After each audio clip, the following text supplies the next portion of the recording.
Hey, this is Ricardo Nunez with Coulter. I'm the Senior Project Manager for Hyde Park House, and this is your construction update.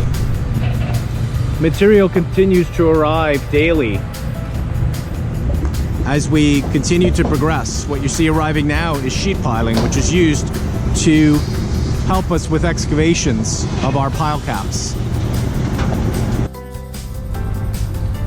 We finished the installation of all underground foundations, and we now begin the excavation process to install the second component of these foundations. Here's an area where we're forming a pile cap where our tower crane will sit during construction.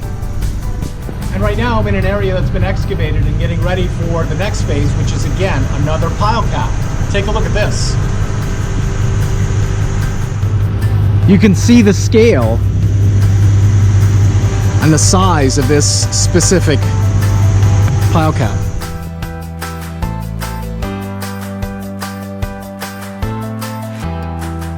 Thanks for tuning in to this update.